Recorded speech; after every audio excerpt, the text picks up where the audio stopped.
Hello, hello, hello. How is everybody doing? We are here for Raising Kanan season 4, and I could not be more excited because I'm about to run my mouth. Get on in here. You already know what to do. Be sure to hit that like button. Be sure to share your thoughts on this episode and how you felt about it. And you know we're going to correspond all up and through here. Show us some love on every single person's platform. You know, my partner in crime backstage. And we also have a guest. We got a man here, y'all. We got a man here. Y'all know we love a good guest. So I'm really, really excited for that. But be sure to hit that like button and share y'all thoughts. Y'all know we love for you guys to participate. Not at all gonna waste any time. Gonna bring my girl out first. Ashley, how are you feeling? Are you ready to get all the way into Raising Kanan? Because baby, I know she got some stuff to say. Listen, there's no way y'all made Unique ugly and got us wasting time on this granny that I can't stand. All right. I'm not going too hard out the gate. I'm just going to say that there's no way you would make Unique ugly. I'm going to say it like Dr. Umar and have us worried about this raggedy granny. Listen, there's no way you would have me out here with Unique ugly worried about this raggedy granny, y'all. I don't care, but I'm ready to get into it. I'm ready. Wow, Ashley, always with the smoke. Always with the immediate smoke. Yeah, once again, we have a guest here, and you guys show him some love in the chat. Welcome to the stage, Mr. Rudy P. Magic. Are you ready to get into Raising Kanan? You put this up here, child. Because Ashley said, ugly granny. Child. Make sure it's on. There we go. We good now. Hey. Thank you, Rudy. Are you ready to get into Raising Kanan? And how are you feeling? Thank you for being here. Very much so. I'm feeling well. It was a semi-long day, but I'm happy to be home, and I'm happy to be with you all. I appreciate for lack of like, I'm not trying to be like repetitive, but this format is very unique. And when I kind of like looked into both of your channels and seeing like how you all do things, I'm like, oh, this is cool. I like to be a part of something like this. So I appreciate you all for having me on. Thank you. Absolutely. And I'm glad you did some homework on us and checked us out because some people come on and they don't quite know what to expect. And we want to make sure everybody is always comfortable and having a good time. But y'all know I'm not one to not wait to get on into the mess because yeah, this was something I can say for myself that I was really, really waiting on because out of the Power Universe, outside of, Ghost in them, this is my favorite. And I was anticipating this. I was highly anticipating this.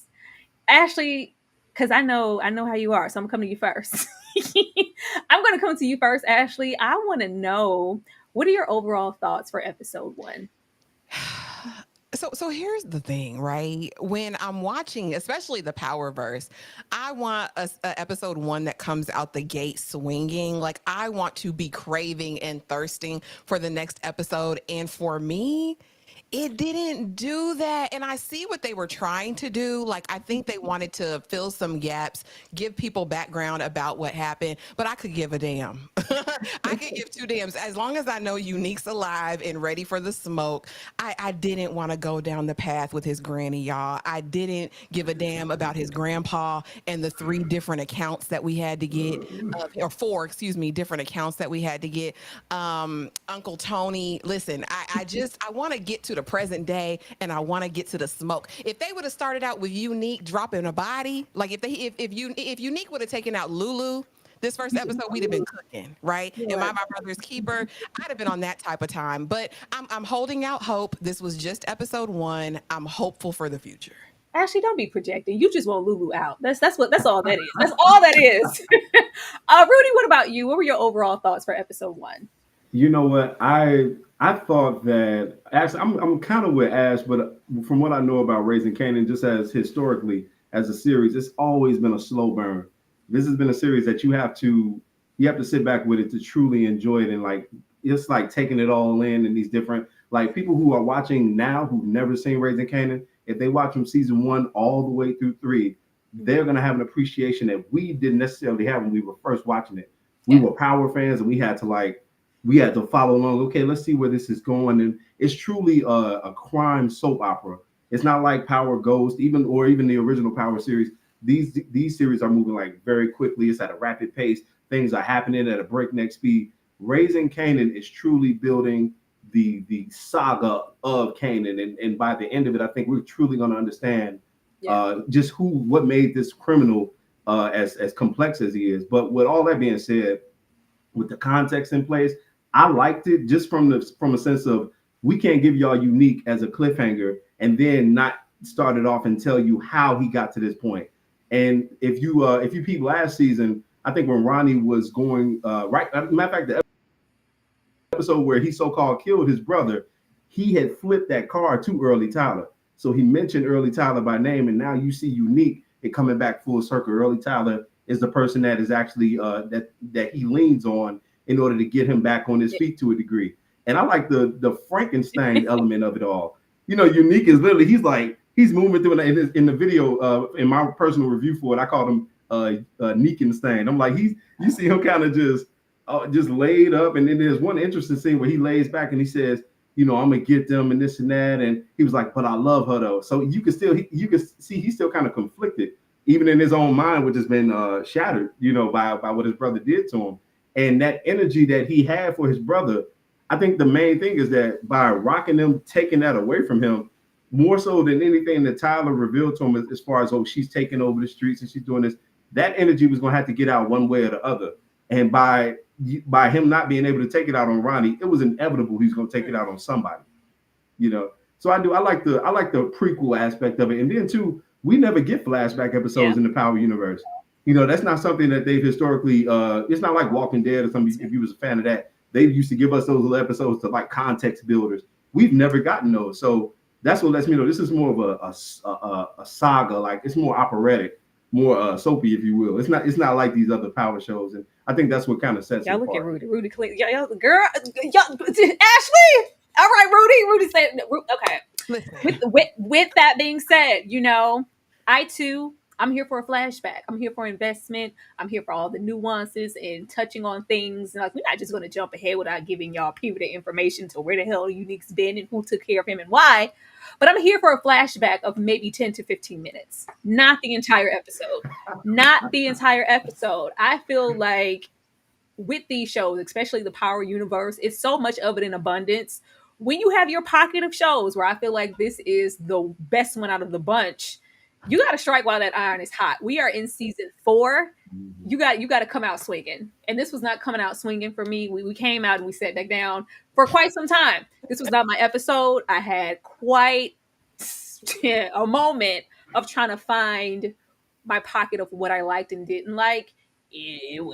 Boy, it wasn't enough. It was not enough, but I know we got a whole lot to talk about. Let me get this super chat here from Demarcus Vaughn, who said, F Rock in my Ronnie Oh voice. Lord. Win at work. Win at work. Thank you so much, Demarcus Vaughn, for the $2. Most definitely appreciate you. Y'all silly.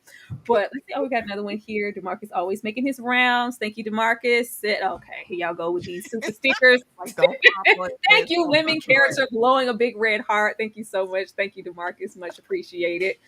Now, moving on to what I think was, I guess, the standstill in this episode. I don't even think it was Unique because we already knew that Unique was alive, so it wasn't so much to get to where he was mentally. This was the zinger for folks. It was Rock and us getting into her being pregnant with Unique's baby of all babies, and the choice she made.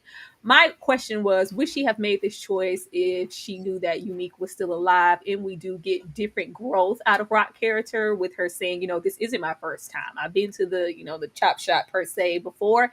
And the way that she discusses it with her mother is given a sense of it wasn't, the most care hygienic, some left place that, she wasn't provided, natural care, or it wasn't done correctly. And it's something that lends to what we already know, like why Rock is the way she is. She's been through some things. But Rudy, I'm going to come to you first. How did you feel about Rock being pregnant, and what did you think about this baby? I want to answer the question that you asked about would she had let the baby, or would she had the baby had Unique been alive? I think if she stuck to her guns to being out of the game, I think she would have had it. But the fact that she re-entered the game, I think it was inevitable. She would have done what she had to do. And who's to say she would have even told Unique, who she was? I mean, even while he was alive, or while she, in that short moment post romance, she thought, she still thought he was alive, but she still chose to go another way. She knew he wasn't going to leave the game. So Unique was never in a position where he was going to be a civilian, or just a regular Joe Schmo. So I think they did this to truly give us insight into like Rock's the seedy nature of her mind and her perspective. This is someone who had her son shoot his father, and then later just flipped it back around and killed his father in front of him. This is someone she's not your prototypical parent who holds like how do I say this, like fatherhood and all of this in such a high regard. This is someone who's been taken advantage of by the very men in her community.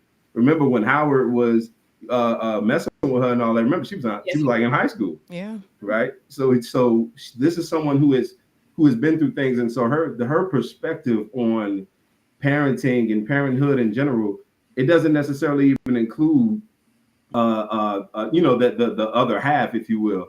So I don't even know if Unique was alive, she would have even told him. And even them adding that caveat about her going through, that abortion without without being in a doctor and things like that. Yeah. Again, I just think these are building blocks to her character and us understanding the true nature of how demented that she's become just based on her environment. It harkened me back to a statement that I think it was, oh my God, what's Jukebox, a statement that Jukebox made way back in the first season, when she was saying, this is just a messed up place to live and we shouldn't have to grow up like this. I think we were seeing that with Rock in real time. Like, this is like the end result of someone who grew up in a very twisted environment. Most definitely. I did appreciate them informing us that she had been through this before, because we know how young she was with Howard. We weren't doing nothing with DEF CON. So that probably wasn't that. And then it's like, how young were you when that happened? And then that kind of sinister look that she gives Howard, when she's getting a snack, I was like, oh.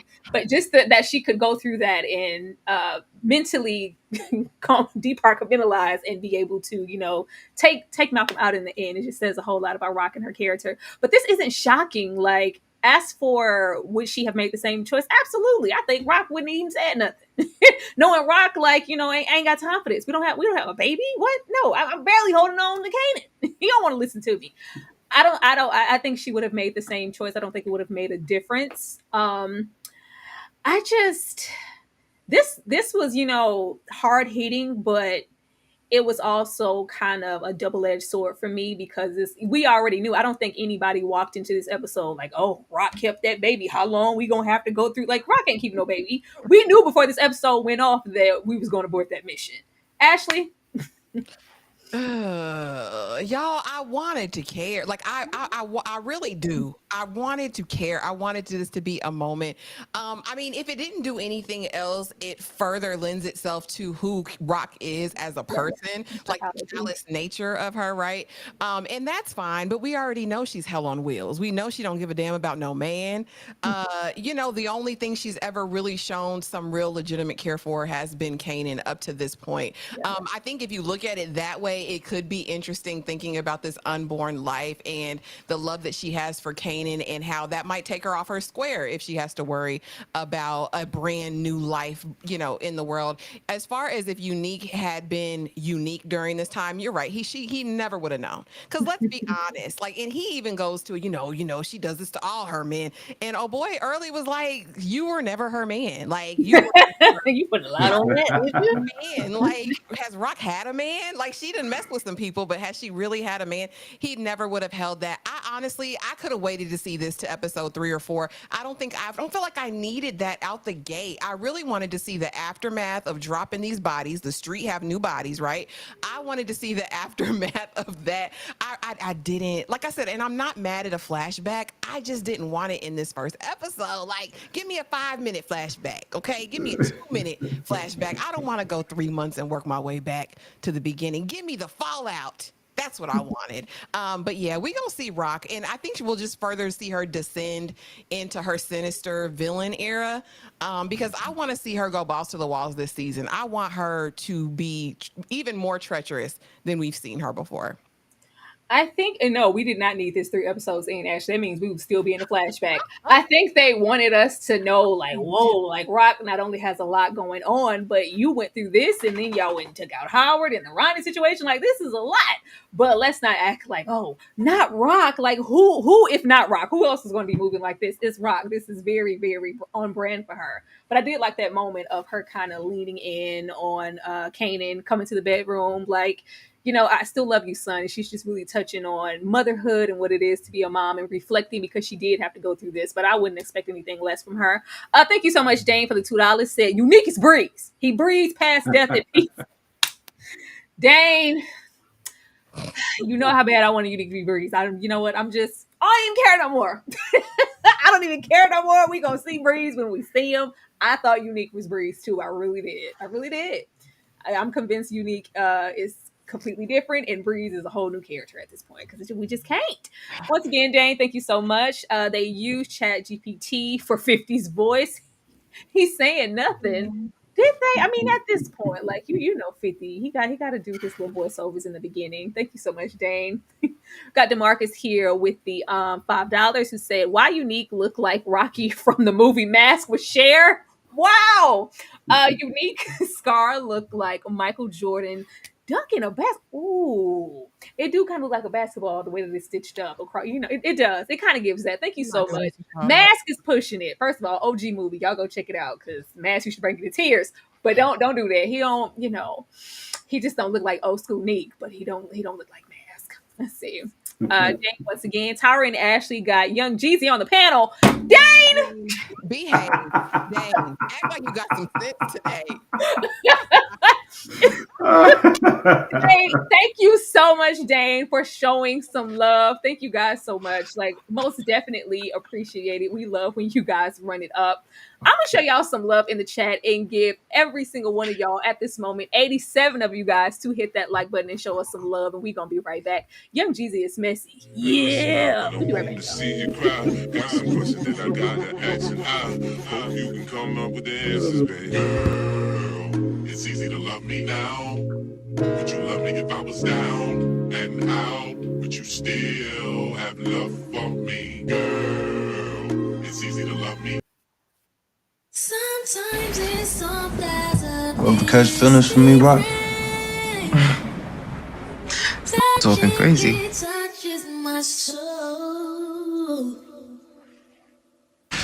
They say most romances start at the office. Heads bumping into each other at the water cooler and whatnot. I simply lose control. I'm just wondering if you ever favor me like that. We ain't got no water cooler. And the last time I checked, you and me, we was trying to kill each other for a hot second.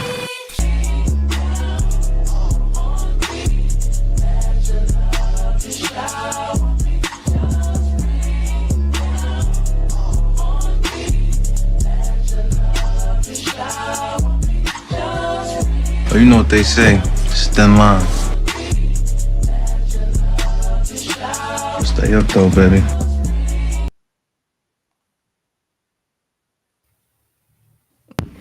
Thank you guys. Thank you guys so much. Jane just got to be messy. I love you though, Dane.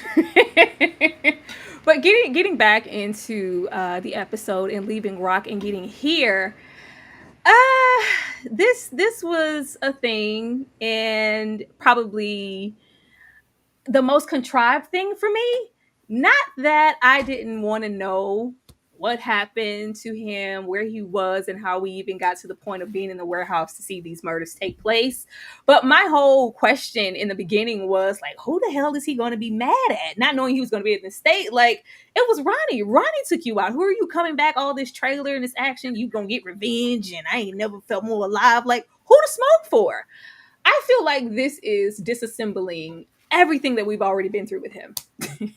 This is really obvious to me in the way that I guess it was said Joey Badass, the actor, he was ready to pretty much walk away, and they wrote him out and killed him off. And it was like, you know what? I changed my mind. I want to come back. And they kind of regrouped and brought him back to this scenario. And I was like, I really wonder where they were going to take the story with him exiting, because I don't know if I like this or not. And I don't know if I like this introduction of early Tyler. Not so much the introduction, but just how involved he is as far as Unique's mental state and finding him, bringing him in.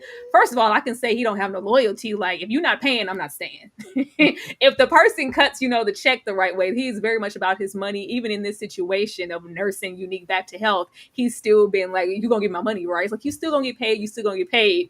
There's that, but I guess I can appreciate just knowing that Unique is going to be out here a hothead on the loose, and we're going to be dealing with some brain damage. The doctor makes it very clear, like, it's not that. It's going to be damage, the personalities, and we kind of get that even throughout the time in this episode with him remembering certain things, conveniently forgetting certain things, and it's just kind of, I don't want them to play with it too much to where and when it's convenient for the script, oh, I don't even know how I got here. Well, yeah, you shot me, and then it's like, oh, it's you, Rock. Oh, yeah, you.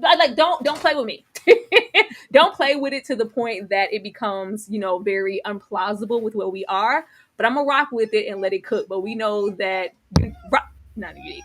Unique is going to be on the rampage and kind of insane at the moment because he's really out of it, believing that all of this was set up to take him out and take over the business. All right, Ashley. Yeah. So here's the thing. Like, if we're gonna get if he's gonna be our big bad this season, which I'm hoping we actually get another villain, I would have wanted Unique to have been in his right mind with his villainy. Like, I don't like this idea that this is the result of a TBI. You know what I mean? This is a traumatic brain injury, and he's acting out like, and everything is giving us the foreshadowing of, okay, he's gonna lose his mind. He's gonna do this. They're very angry. He's gonna present this way. I really would have wanted him to be methodical and strategic about whatever he's going to do if he's going to be our big bad. It's just, I felt like they were force feeding it down our throat. Like, we know he's injured. We know he's jacked up, but they kept kind of rehashing it. And I think we already understand what it is. I think we understood what it is after the vet or whoever it was walked out and gave the example of the German Shepherd. As far as early, I'm interested in who he is. We know he's here just for the money. He's just here for the bread at this point. But I want to know if he's smarter than what he appears. Like, is there an ulterior motive? Like, where is he going going with this. As far as what is going through Unique's mind, I'm really trying to make it make sense. Well, Rock does this to all her men, and even early reminds, well, you weren't really her man for her to be doing all this to you. Well, I've made up my mind. And then we see him stalking everyone in the darkness. I just really want to know what his first move is going to be. So if that was the idea to put me on the edge of my seat, guessing what Unique's first move is, they succeeded. But I just want more for his character. So I don't know. And then I'm wondering, if you have this traumatic brain injury, are you about to go? Like, how many episodes do we have left with Unique untreated? I just feel like we've been through the, back and forth. Like, we had just got to the smacks and them loving on each other last season. You know how long we waited for that? Like, now we're back to the looming in the shadows and him using this advantage. You're pretty much a ghost with everybody thinking you're dead. And we do have that looming situation in the episode where it's like, if I was a second earlier, I could have took Lulu out and, just into his plan of I'm like, but I don't know. It's just causing a troubling feeling in me with where we're going with the season. But I will say I want to know how loyal, because he isn't, early Tyler is going to be, and for how long, and is he going to try to manipulate this situation even more to work in his favor? Because he could tell Unique anything right about now. Rudy? You know what? I love that we're having this particular conversation, because I think, to the point of the baby, that's why they dropped that little tidbit in there.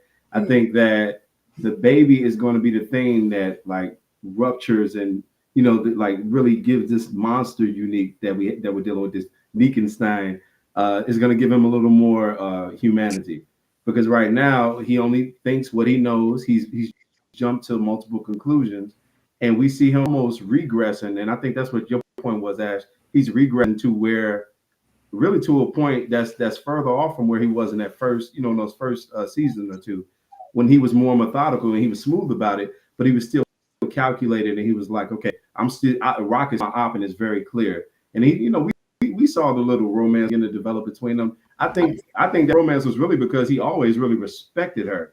And, even though you can have people who you have disagreements with, excuse me, or but it's like, at the end of the day, the respect is something that makes you desirable to me, and makes you attractive.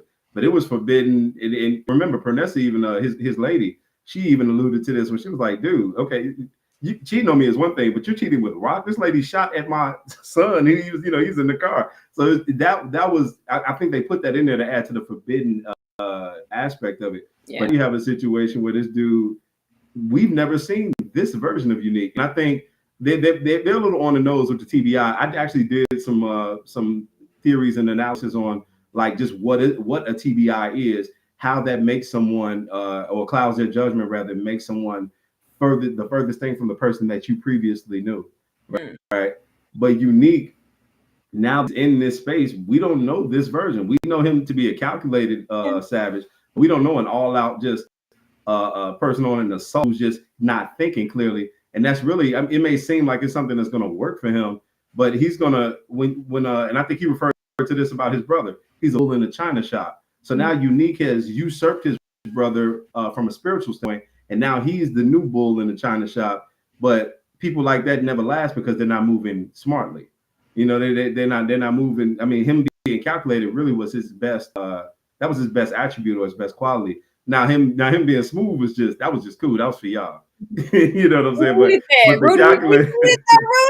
you see, I have my fine Unique cam, because I don't know when we're gonna get back there. Which is, I say, just taking that away from his character. This is a brand new Unique. We are used to him being smooth and calculated, and always, a couple of steps ahead, and being that dude around the neighborhood. So just to see this version of Unique slithering, crawling on the floor, and barely, like, it's totally different. But I'm like, are we presenting this here, and even the idea of the baby, and really into Rock's investment, because she's going to have to be the one to take him out? Is that what we're doing here? Anybody? Does anybody think Rock's going to have to take Unique out? I do. Personally. But I think the baby piece is going to be like, I think Unique may get to a point where he's about to take Rock out, and then and obviously it won't flow like this, but it's something's going to happen where interjection is like, I had to kill your baby, something crazy like this. Or, oh my God, I had to do X, Y, Z, or whatever the case. And I think that baby piece, they didn't put that in there for nothing. Power doesn't waste dialogue They definitely don't waste story elements. That's something that's going to come back, to not to haunt them, but to come back around in a way that's going to maybe even be Rock's saving grace. The fact that she even had now, or obviously her hitting a button on the baby is not going to be, but the fact that it was something that, I don't know, it may be something that she could use later, almost like a reverse Uno card or something, under the threat of drop off. under the threat of death. We'll see. Yeah. We'll see. This was probably my least favorite aspect of the episode because I still hate my mother. Why are we playing here?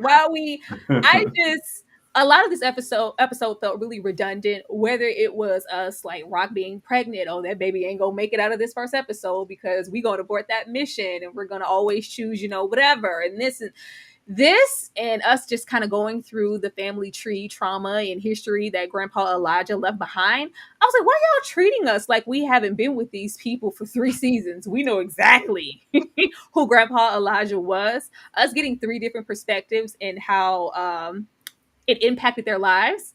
That didn't do a whole lot for me because it was just like, tell us something we don't know. The most this did was make me look that grandmother upside. I'm like, since when she nice, having tea, crumpets, and cookies and stuff and sitting and divulging information.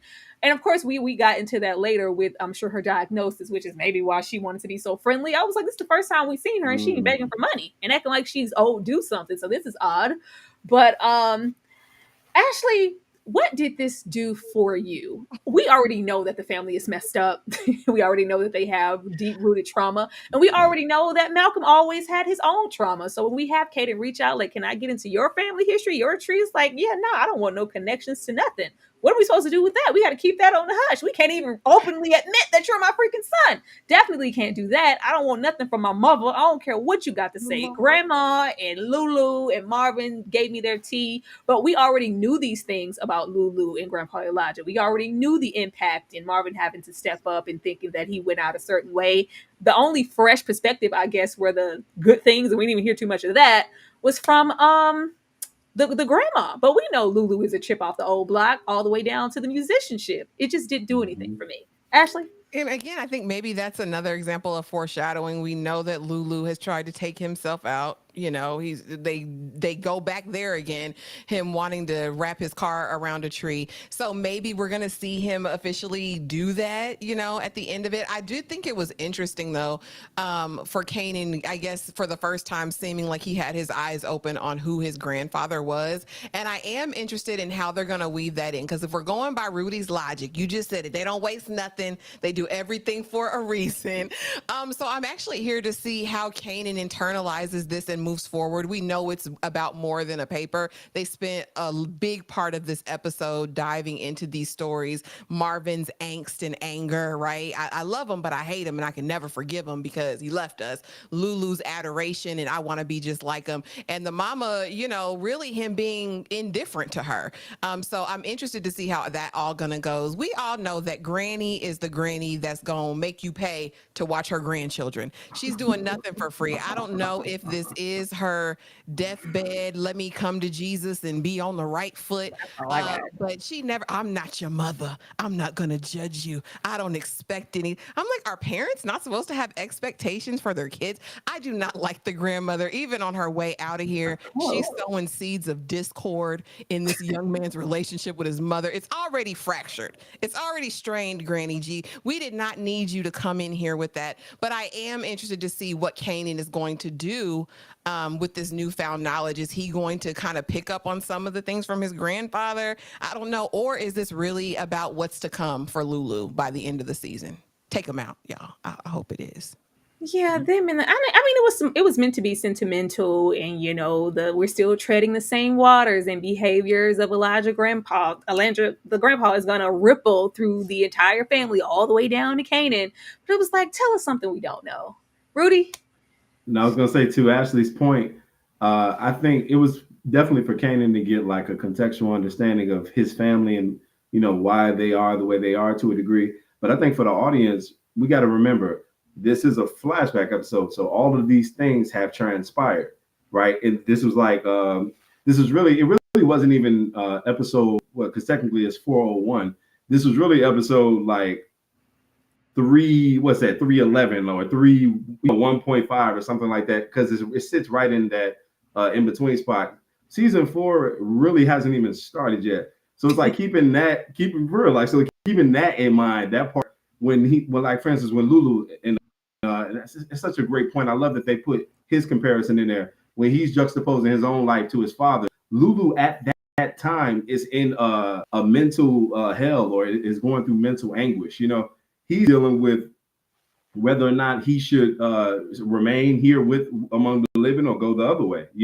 Lulu. So it's like, and we even see him because now we know Lulu is rehabilitated. But at that time, remember, he's walking down the street with Kanan, and he's drinking, he's sipping from the bottle and everything. So he's like, okay, we know he's still in that dark place. Even when what's called the Spanish chick, I forget her name, Jessica, when she come in and when she come and see him, remember, she's like, I think her whole point is, oh, well, you can't keep blaming yourself. Lulu is still in a place of self-deprecation.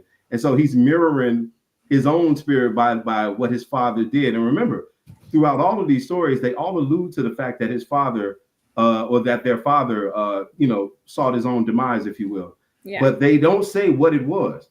It's not revealed what the I think Thomas. it's drugs.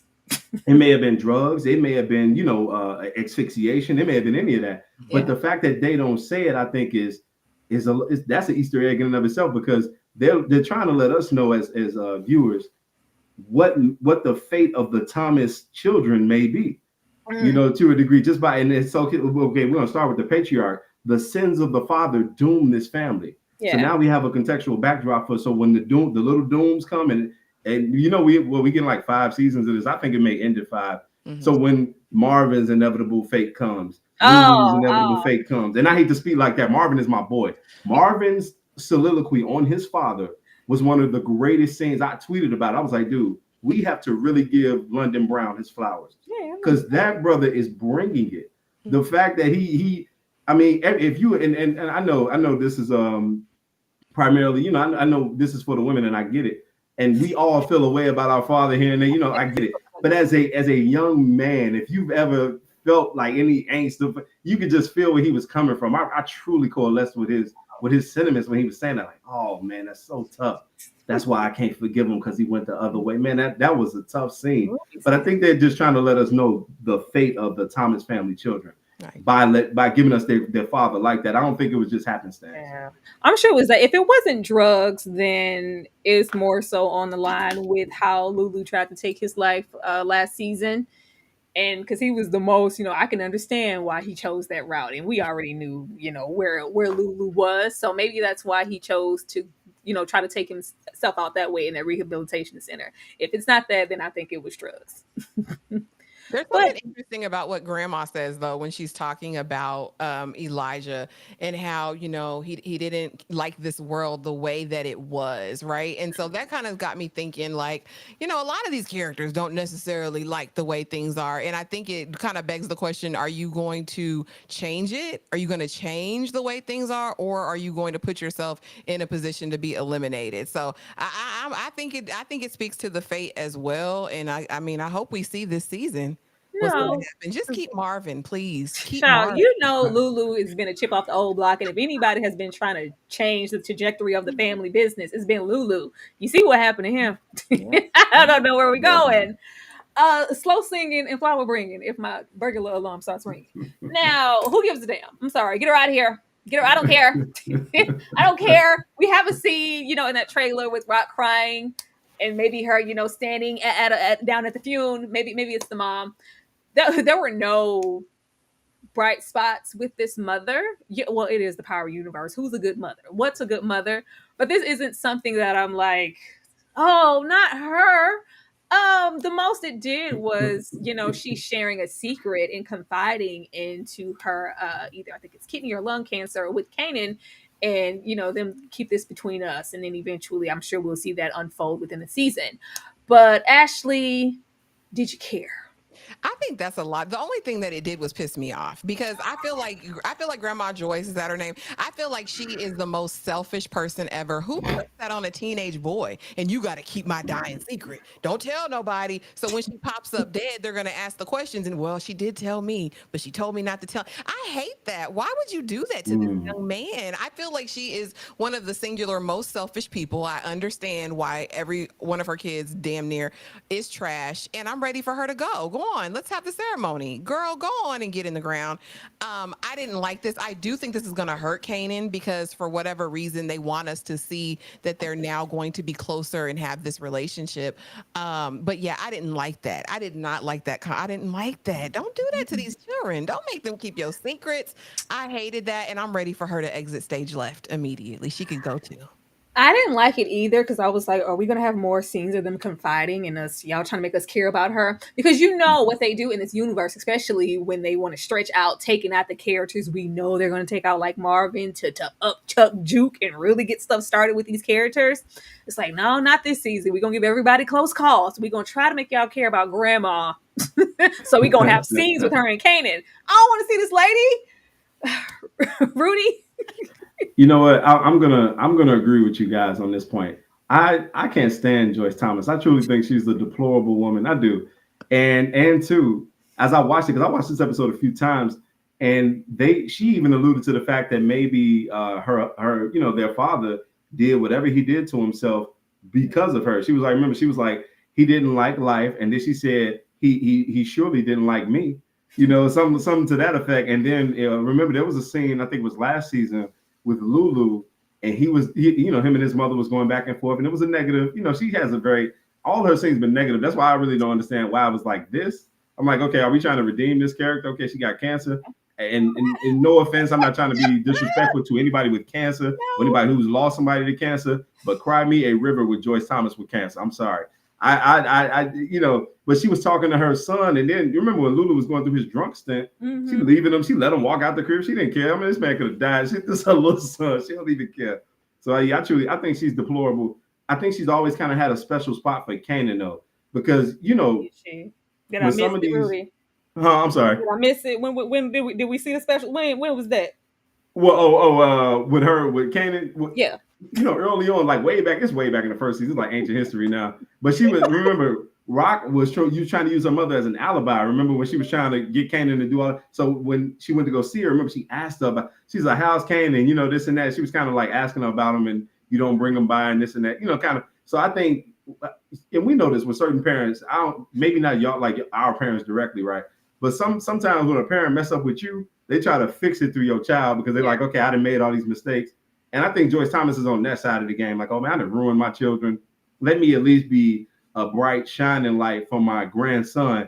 And he'll be the only person in the family that don't hate me. My husband hated me, he gone. My children hate me, they're estranged. One child is a drunk. One child is a bruiser or a brawler, just like my husband was. And one child is I'm talking about the spitting image of my treachery and my illicit activity. She's me incarnate, and it can't none of them stand me for making me like that. Yeah. But my little son Kanan, my little grandson Kanan, I got a chance to mold him and to make sure that my image in his eyes is the best definition of positive. You know what I'm saying? So I think she's deplorable overall. I can't stand that woman. It's too late, girl. Go on, lay in the ground. Go on, get in the casket, man. We will see you on the other side. This was also a part of the do we care portion, because this is just a question up in the air since we're talking about pregnancies. Ashley, the aspect of Crystal being pregnant, and I guess the ramifications of them maybe being together in this season, or her being around more, because we do have this photo here, the little press releases that we got, and that's Crystal sitting there. At first I thought it was Aisha, and I was like, oh, they're sitting there, so clearly she's still in the picture and still having some form of relationship with Kanan regardless of this baby situation. Do you care about Crystal? Do you care about the situation? Do you feel like anything is going to unravel from it? No, why is she here, Ike? This is little girl from Butter, right? This is Yeah. yeah, That why? she had that Juke had to, beat up and then all of that situation, but Juke is clearly sitting here with her. Yeah, why is she here? Why is she here? I don't care. I could give a damn. I'm ready to cane on and move on to the next hottie on the block. Can we get somebody else, some fresh meat in the crew? Yeah, I didn't like her. I didn't care for how she treated the other girls last season. I don't want to see her anymore. And then she want to be the queen pin. Girl, you giving advice and tips. Oh, my dad had a store. He knows, you gotta go against the okay, girl. Shut up. Like, is that all we needed you for? If that was your part this season, go on and give him that tea and ease on down the road. Maybe it'll make him approach the way he does business differently. But as far as a pregnancy and her, no, get out of here, girl. I don't care. Hmm. I don't like her. I didn't like her. Rock was like, I had to go somewhere at an early age, and maybe this would be something, Crystal will be riding on. I don't know. We'll see. But I was like, she's clearly here in the season, and her giving her a little information here. We didn't necessarily need this. So that lets me know that Crystal going to be around. Ruby, how do you feel about Crystal? To be real, I think Crystal is just representative of like the like Kanan's experience with women, and she's going to be one of just the many leading up, to where we eventually knew him to be. So in that regard, I just think she's unimportant as well. I think that, and to be real, I mean, you're there first. I don't even think that pregnancy is going to last like that because it's like we know Kanan had a son, and we know his son was name was Sean, and we saw how. Now, obviously, this is way before they conjured any of this, but we saw some of how that mother looked, right? So we just know Crystal don't fit that archetype at all. So it's just like the fact that they planned this thing up, and then I mean, let's be real, we 0 for 2 in pregnancies with the last two. Diana lost a baby, right? Power Ghost in the final season. And now Rock, she just lost. I mean, now, by her own admission or whatever, but she just lost a child. So it's just like, I just don't think it's going to last. I just don't see it. And then too, we got to factor in what does Kanan having a baby do for his story at all right now? Yeah. Kanan is where, obviously in a younger, much more immature version, but he's where Ghost will. Ghost say, I'm going to be the biggest drug dealer in New York. Woo, woo, woo. That Kanan is like kind of on that trajectory now as a very young pup. He's becoming the wolf before our eyes if he's not the wolf already. Because one thing we know about wolves, and I love that they use that parallel with you remember the junkie Sam, but wolves are a part of a pack, and then they have to branch off and go on their own to truly grow and to become ravenous, to become dangerous like that. And then that makes them all more dangerous if they ever link back up. Because now we a pack of wolves that have been out here by ourselves and we know how to survive. So I don't think him having a baby is going to domesticate him more so to make him more like that ravenous kind of wolf. So I don't see it even happening, to be real. Having a baby. I'm waiting on the switch to happen. They need to come on. Thank you, Darvelina, for the $5. You said, are mothers worse in the Power universe or in the Tyler Perry productions? Oh, it's I mean, at least I think I ain't watched, it's kind of neck and neck for me. Ashley, this was your super chat. Which one? Darfelina, we appreciate you, girl, but why? I'ma say they worse than Tyler Perry because I don't think any of the mamas in the Powerverse done pimped out their child. I don't think we've seen that happen just yet. So I'm gonna go over there with Tyler. Tyler hates the mamas more than the Powerverse hates the mamas. But it's by a hair. It's by a hair because Tasha literally taught Tariq how to sell the dope. It's very ugly over here in these streets. Tommy Mama, crackhead. Yeah, but it's Tyler Perry by a hair for me. It is because my mama sold me for $10 in a fix. She sure did. I'll never forget it. She did. Was so great. She did. Oh man. Leaving the stuff that didn't matter. Let's get into who matters to me. Uncle Marvin, my fave. Like, stop playing. Speaking of stop playing with Marvin. With Marvin, it's always been a sense of if we're not having him catching bodies, because Marvin's the muscle. He gonna do the work that needs to be done. It's either that or he's trying to repair and be supportive of his relationship with Juke, or for whatever reason, we keep putting Marvin over here having these secret side missions and I can take care of it with the Italians. And it's grown stale for me. I really want a new narrative for Marvin, because we see this happen all the time. I got ideas too. I got ideas too. It's always giving G Money energy. It's always giving G Money, when I was on top at a point. I had to step up after, dad did what he did, and I was taking care of y'all up until the point I had my own substance addictions and did a little time, and Rock had to really step up, and now I'm out here under her. I have something to prove. I don't got to check with my sister or nothing. I'm my own man. Yeah, I can roll up on the Italians and, double down and do some threats. But how often are we going to do this? We see this happen. Marvin does these little side situations in secret, and eventually this blows, it turns into a thing, and then Rock has to, come in and save the situation. And then you doing stuff like it's just kind of repetitive for me, and I want us to do something else with Marvin. Stop playing. Ashley. Yeah. It felt like Groundhog Day. It definitely did. And we know Uncle Tony is up to no good. I know he's presenting like he love Rock down real bad, but anytime you're going outside of the chain of command to get some work done, I don't trust you, Uncle Tony. I don't trust that hair. I don't trust them dark roots, and I don't trust you, Uncle Tony. I don't. And as far as Marvin, I just want Marvin to be smarter. We saw such an amazing arc with his character Growth. last season. Like, oh my gosh. I was like, Marvin, look at you trying to be a good daddy to your child. Like, don't you want to stick around for her? In this season, I just really, it's so ominous because I feel it. And you're right, leave the YTs alone. Don't take no side jobs, Marvin. We've proven time after time, you're not good on a solo mission, my guy. And this was a dummy mission. You're messing with a made man. He's not going to forget your face. He's not going to forget anything about you. Like, this is, again, it's like Groundhog Day. We've seen this happen. We see how it plays out. And this time, I don't think he's going to make it, y'all. I don't think he's going to make it through this. You know how much I would love for him to make it, for them to take Lulu, but we know that's not gonna happen. We already know where this is going. But I was just like, why would we go back here for a second and third time with the Italian situations? And I know Rudy gonna make sense of it. Why we here, Rudy? What's up? I'm leaning towards where y'all are at with it, because when I saw him do that, I was just like, like, dude, what are you doing? Because the last time Marvin helped the Italians do a side job, right? Now, granted, we do have to remember Stefano's position. Stefano's at the top of the food chain, so right under him was Baselli in that in their respective part of the East Coast, which was Jersey.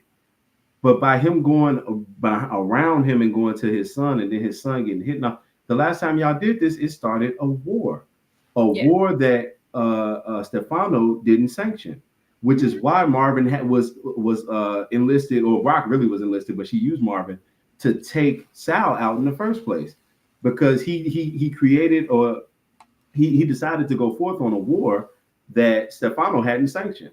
And so we know he's the top of the food chain. Now, be that as it may, and I set that table like that to say, I think Marvin sees a little selfish ambition and a little selfish gain by going to Stefano, or by agreeing to work with him, because he's like, now I'm not going around to some underling.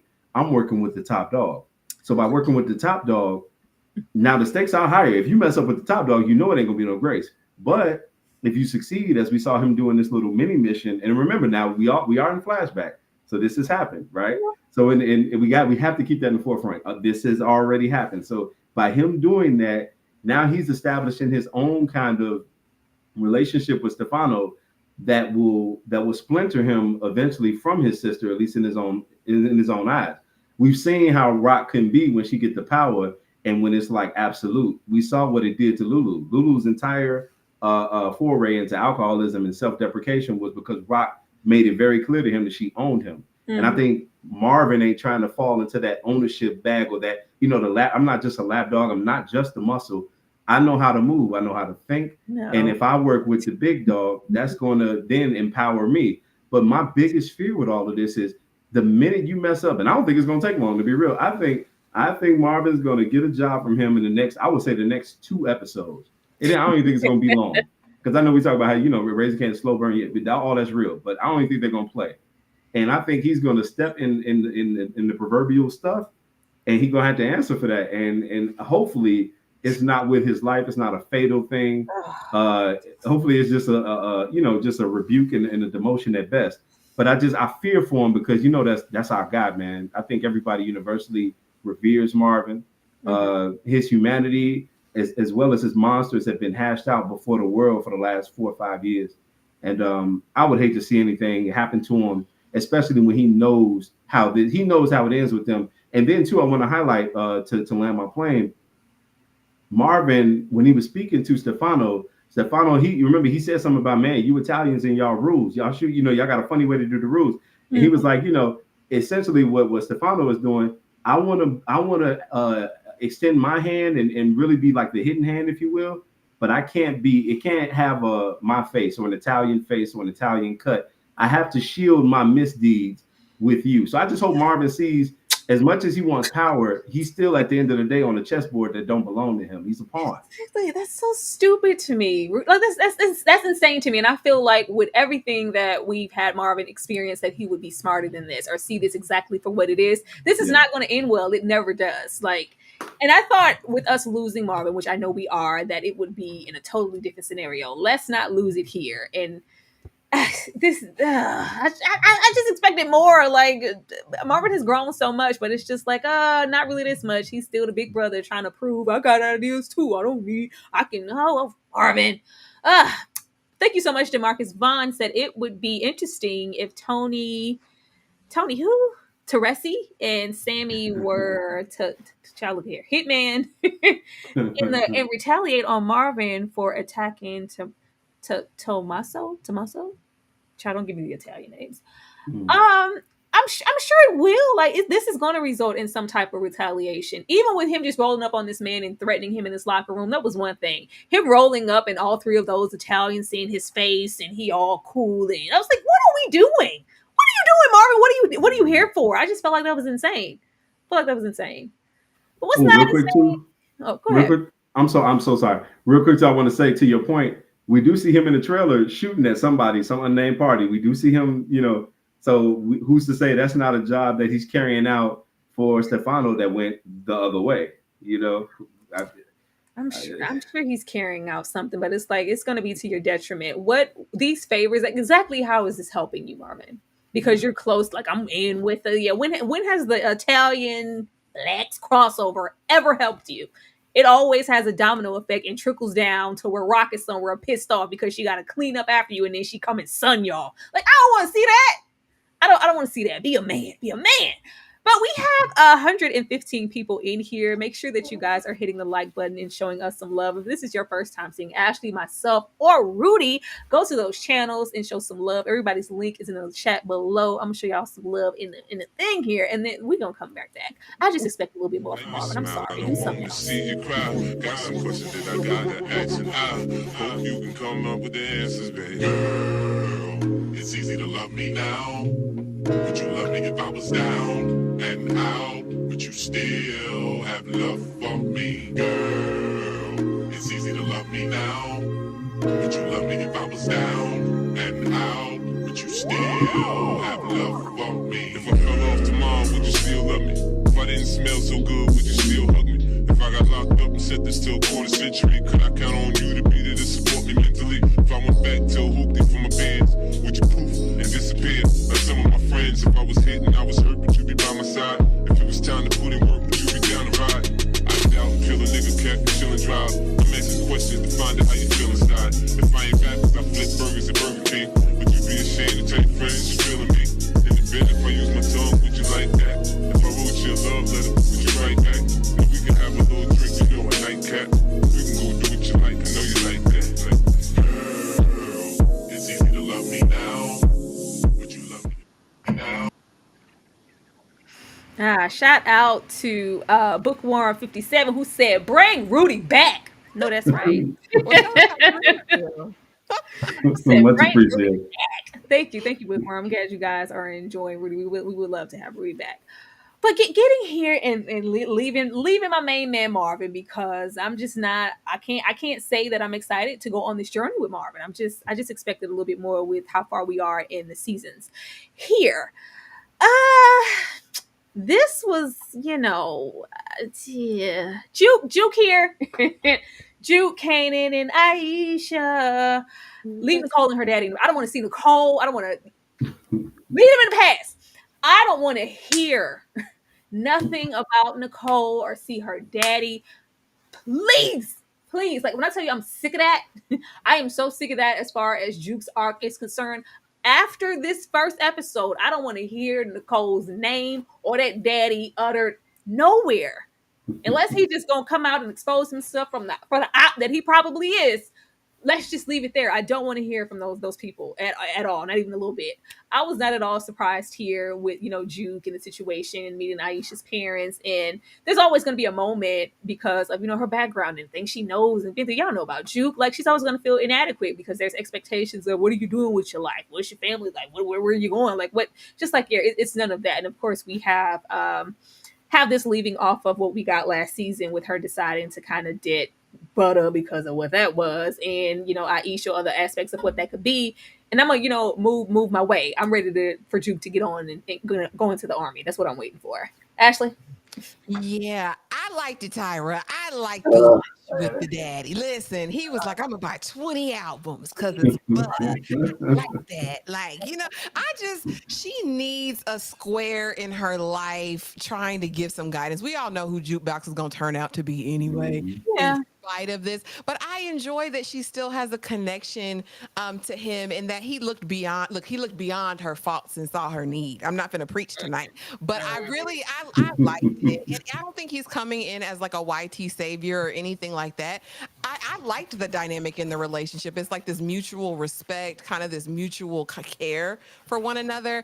I enjoyed it. Do we have to keep digging up Nicole? No, but I do like the dynamic, and I think Jukebox needs someone like him in her life right now. So I liked it, Tyra. I did. No. It's just something so unappealing and fake about his character. Oh my god!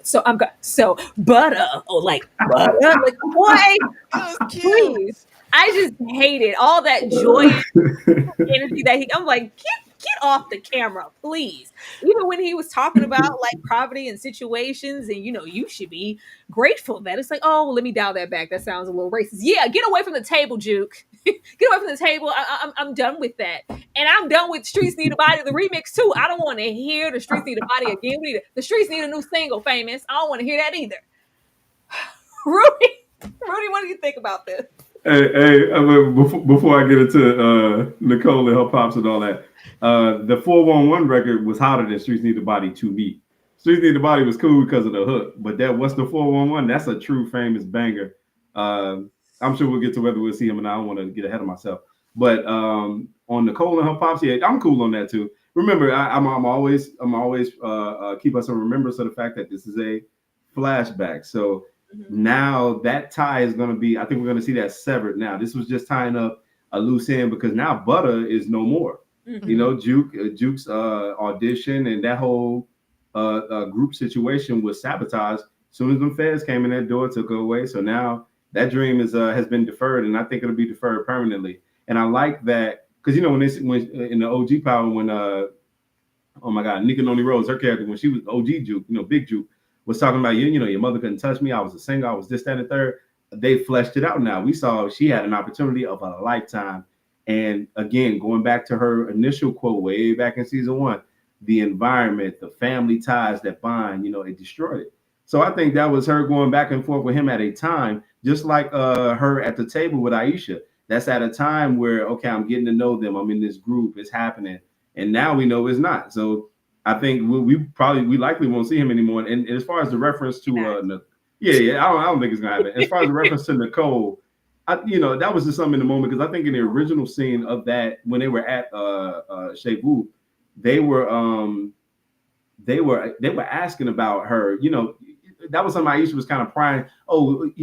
What I think that was more so some of her alluding to the fact that she liked Juke past the point of friends. Because remember, she was saying something to the effect of, "Oh, is she pretty as me or this and that?"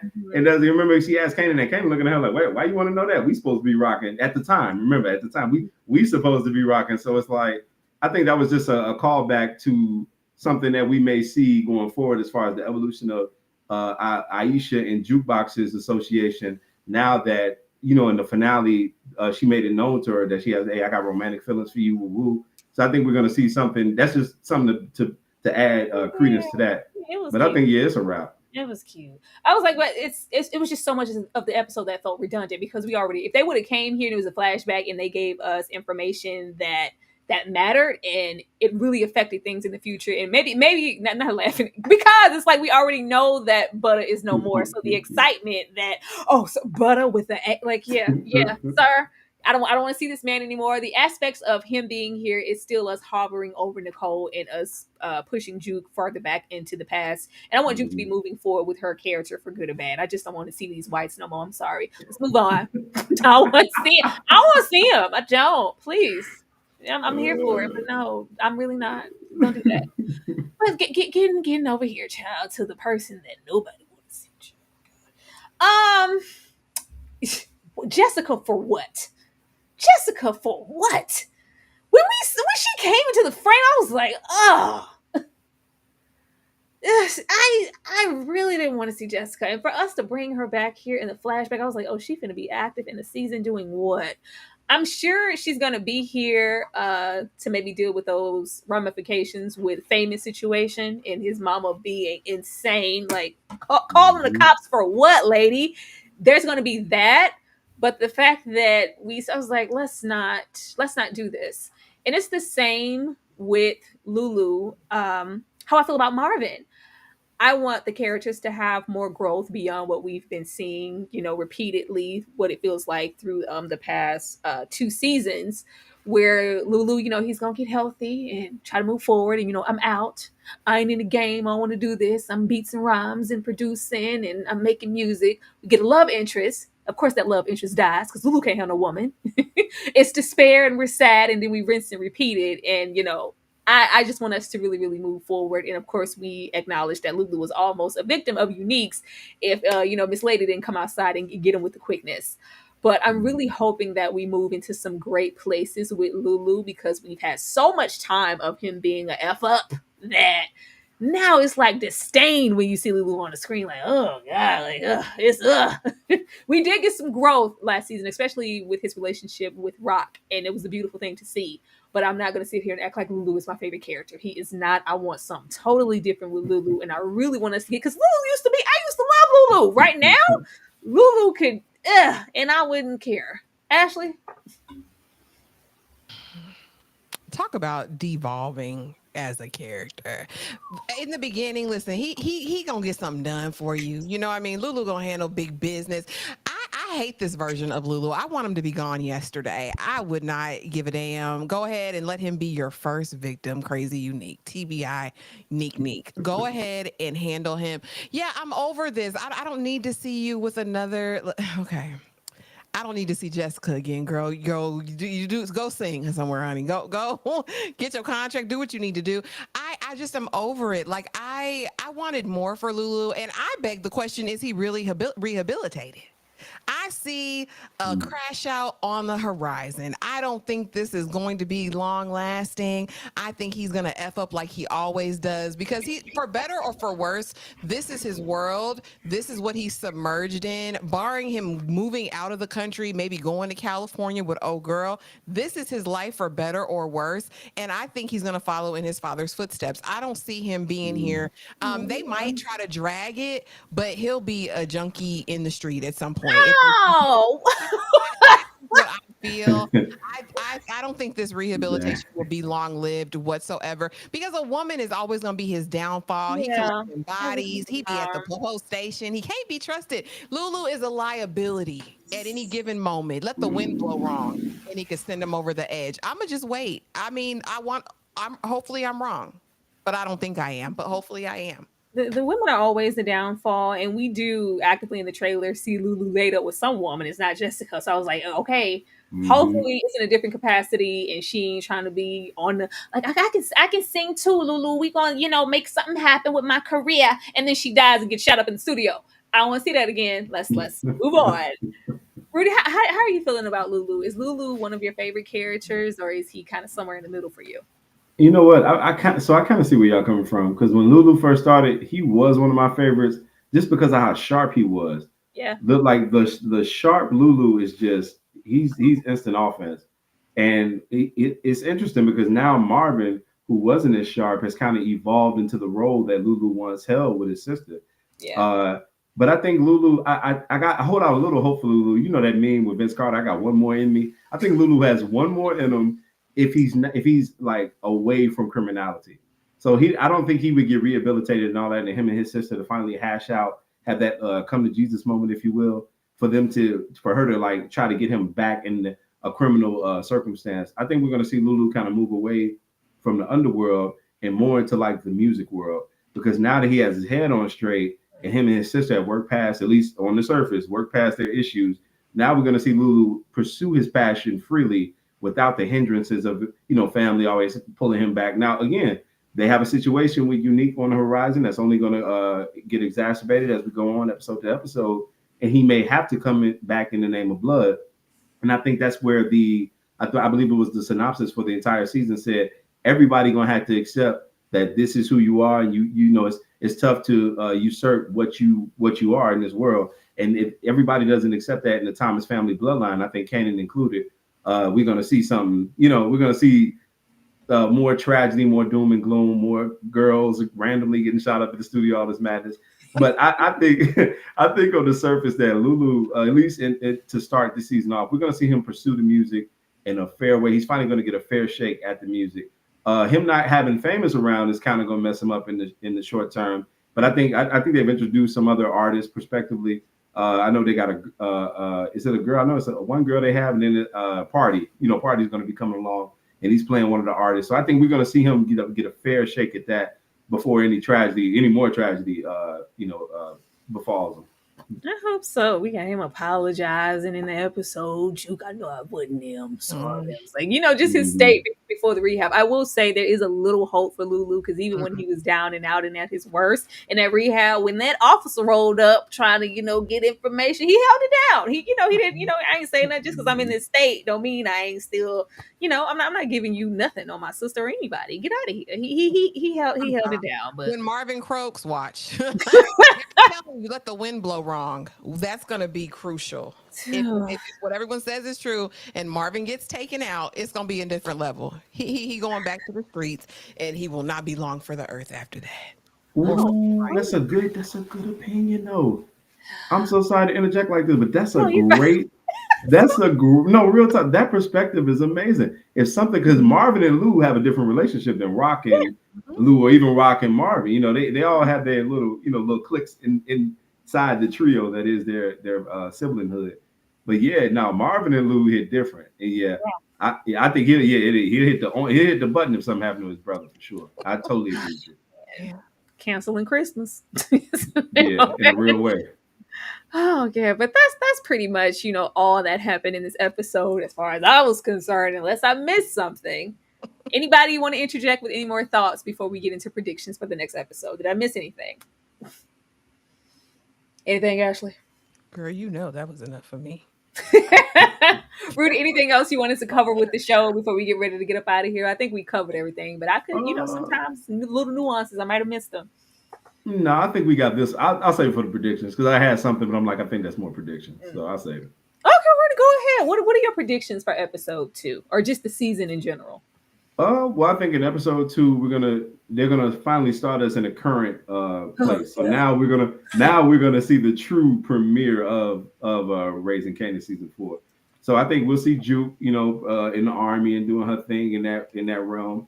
We're gonna see Rock and Kanan in some capacity, because we know that they're by what we've seen in the trailers, they're like going to be working together, even apprehensively. So Kanan's going to have to get with his mom, and they're going to have to bridge the gap somehow. At least, even if he's doing it begrudgingly, we're seeing him do in the trailer certain things against his family. So I don't know how far into the season some of that stuff is, but I think we're going to see the initiation of, okay, now look, I know you don't rock with me or whatever the case, but this is where we are, and this is what we're doing. And then too, I think we're going to see that meeting that's in the trailer. I think we're seeing that with Snap and Pop, because they got unfinished business now that Ronnie's gone, So now with no Ronnie, Snap and Pop are still owed what they call remember they 401k. They call it. So it's like, who don't think you're not going to give us this money because Ronnie is now out the picture. So I think we're going to see some of those loose ends tied up in the very next episode. I hope so. I feel like we're still going to have a little festivity in the next episode because now we have to really start with the season. And now we have to get with Kanan and the gripes of my mother, and I did the right thing, Kanan. Like he needed to go. He needed that was my father. We have to deal with that and the undertones of was son. I'm taking care of you, son. It's best that we work together, son. We gonna be doing this. We can do business. We gotta love each other to do business. I'm your mother. I love you. Like we gonna whatever everything I do is for you, Kanan. We gonna be getting some of that. Although we always get some of that. And Kanan just kind of being dissatisfied with it and maybe really trying to step into that role and get with snap, crackle, and popping them. And like, yeah, I'm not trying to be under your thumb. I really don't even want to be near you, regardless of how well the business is doing. Let me go and try to do my own ventures and really step into Kanan, the independent contractor type situation that we know him to be. But yeah, I think it's going to be some more of that.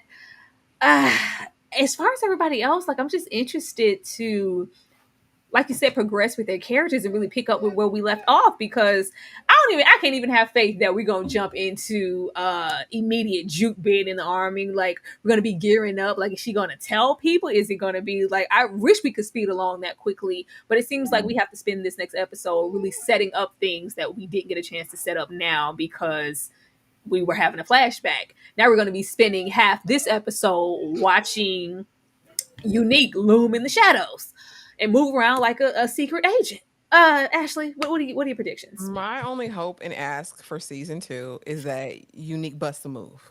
One way or the other. We know he's not tied tight right now. Go on and bust a move. Do something and miss this next episode. I'm here for that. I'm here for Wendell. So I can't wait to see them. But y'all know I don't have a ton. I don't do the predictions like that. I don't know. I just want to see Unique bust a move. And I want to see what Uncle Tony has up his sleeve with Marvin. Like, I'm really curious about that. But other than that, I just hope we get some more. I just hope we get some more next episode. I really hope it ain't up his sleeve. And if it is something up his sleeve, we have a moment with Marvin, like, did you really think I was that stupid? Like, I know what's going on. Like, please don't fall for the banana and tailpipe, Marvin. We have come too freaking far. Y'all, that is Raising Kanan, season 4, episode 1. We really, really hope you enjoyed it. Drop down in those comments, not this chat. I mean, when this live is over, and give us your predictions for this episode. And as I said, if you enjoyed what you heard here, subscribe, support, and like on everybody's platform. Before we end it, do know that immediately after this, pretty much, we have our Saturday members only watch along. This week is Ashley's turn, and this is the film that she picked. If you want to be there to watch it, be sure to become a member of the Sweet Peas or the Struggle is Real to be a part of that. We would love to have you. I'm going to run this, and then we're going to come back, and Rudy going to tell y'all what he got coming up and what y'all need to go do and run up the video. Paul, how can I answer that? The topic is Haiti, and she's talking about some little party. Hello, it was his 50th birthday. You ain't never seen a dream like this. Heaven, I just feel it. Don't you let me slip, just say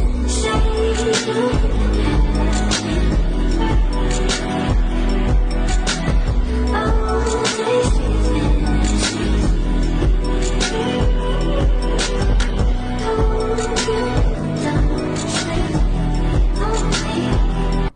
Mr. Hall, how can I answer that? The topic is Haiti, and she's talking about some little party. Hello, it was his 50th birthday.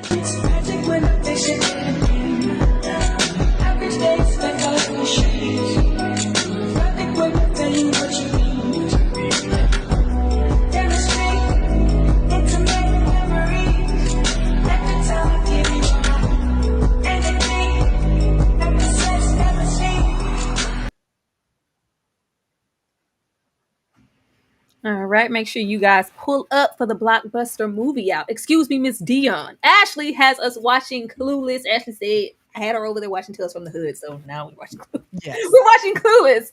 But Rudy, I'm going to come to you first to let the people know where they can go and support you and maybe some of the things that you have coming up on your channel.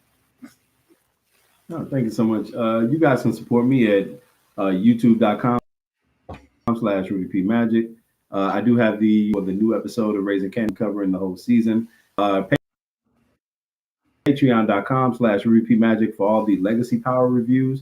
Your channel struggle, y'all entire platform is that you do the leg. When I started reviewing Power, I didn't start it right off. I didn't catch it till like season 6. Spinoffs from one to done, but I've never done the original series with Ghost, which is my favorite of the bunch. Outside of this, Raising Kanan is very good. Episode from season 1 all the way to season 6 on patreon.com/RudyPMagic.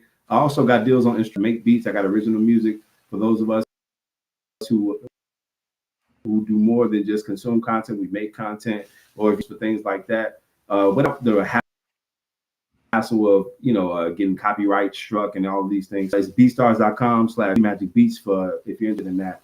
But that's all I got. And I thank you all so much for supporting me over the years and just for this guys, it's been fun. Absolutely. Thank you so much. Thank you. Said I make beats. Go on and support. Absolutely. You know, I'm always here for making of a beat and not getting copyrighted. We need to have a good time doing these. Let me make sure I get these super chats before I come to you, Ashley. We got the super sticker. Thank you so much, DeMarcus, for the $3. You know we appreciate you. Looking forward to tell that of Raising Kanan. Absolutely. And we have a new person here. HFG, thank you so much for the super sticker. Definitely appreciate you. Ashley, anything before we get up out of here? Don't forget that tomorrow we will be back to talk Beauty in the Black, and it's all the buzz over there on the TikTok, honey. They ain't like my video. So be here if you want an unpopular opinion on Beauty in Black tomorrow. And just make sure you're subscribed to everyone and make sure you have that notification bell hit so you don't miss something. We have tons of new content coming throughout the week. So just make sure you're there. Don't be square. And thank y'all. Yeah, absolutely. And as I said earlier, y'all, I will be dropping soon my straight out of Compton review. If I'm gonna give y'all easy E, y'all gotta pull up in abundance, okay? Be sure to pull up on that video and support it front, back, forward, every single way that you can, and show me some love when that drops. I would definitely appreciate it. But we will see you guys next time for our next conversation about Raising Kanan. And the members, we see y'all in a minute for the Saturday night watch along. Everybody have a good night and thank you for being here. Bye, y'all.